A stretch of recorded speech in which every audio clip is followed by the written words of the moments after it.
In this video, I want to spotlight some indie games that came out on the Switch this year. I'll be showing some gameplay and a little bit of the story to kind of give you a feel on how the game is going to be, see if you like it, without giving any spoilers away, so don't worry about that. Let's get into the games. The Swordbreaker Origins is listed as a puzzler and an adventure. It's extremely story-driven, as it is kind of a choose-your-own-adventure video game. It's a little over 2 gigabytes with a price tag of $9.99, which I think is worth every penny, as this game boasts over 600 scenes, giving you a ton of different options, many different storylines, and also over 200 death scenes. Trust me, you're gonna die a lot. Especially if you're like me and you want to see every single scene.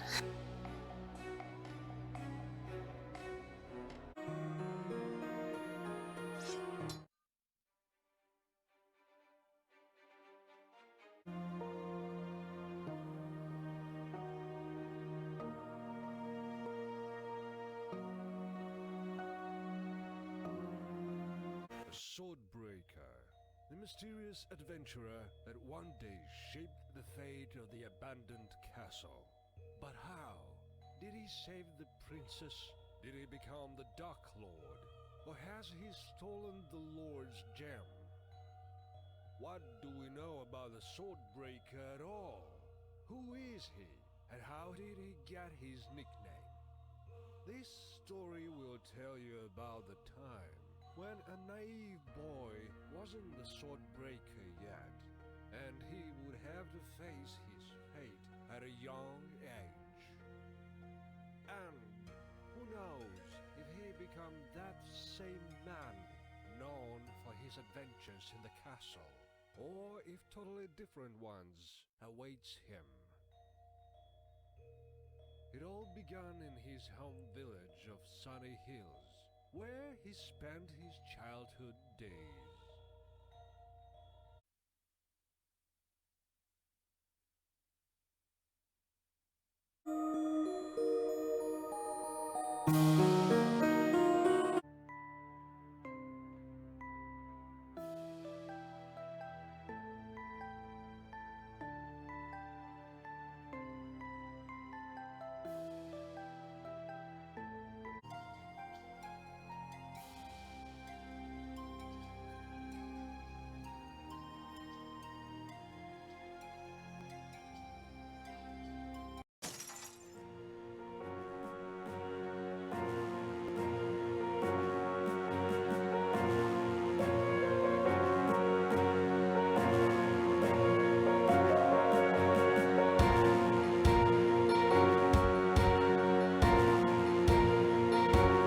Yeah, so overall, I think the game is better than I even thought it was going to be. The replayability is at about 100, because in order to get the full experience is to replay it a bunch of times. But I found myself so curious as to what else would happen if I did things this way, or another way, or I went a different path. It does kind of hook you in.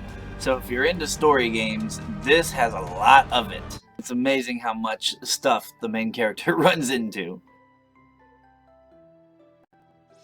Up next, we have Zombie Town, and it's exactly what it sounds like, by Funbox Media.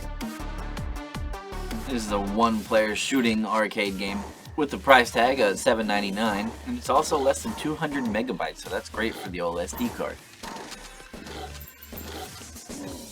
Alright, so this game has 5 different game modes, which are all different from each other, but they're relatively the same thing, in a way, because all of them have to do with killing zombies, obviously. There's also 5 different characters. Each one is upgraded from the next and costs a lot more than the other.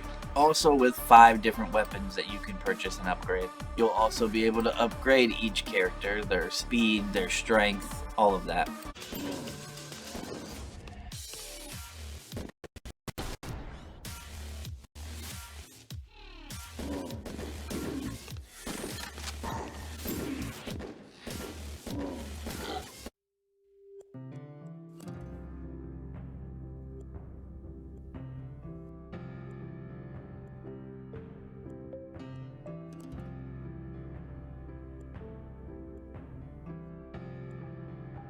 And the third and last title today is Wavetale by Thunderful. This is an action and adventure game. It's one player with a price tag of $29.99. It's a little over 3.5 gigabytes, and it technically was released on the Switch in 2022, but it was on December 12th, so I still count it as a 2023 game. Sorry about it. Anyways, this is a really good game. The main character that you play as is Sigrid, and you basically live in a world that is mostly water, as mostly all the land that you are on appears to be man-made. And you, Sigrid, become friends with a shadow, which mimics your every move on the water, which literally gives you the ability to walk or run or jump or whatever you want on water. Sigrid can honestly do some amazing things. And that's great because this world is full of baddies that you need to go ahead and destroy. Now there's a lot more to this game, and I encourage you to check it out today.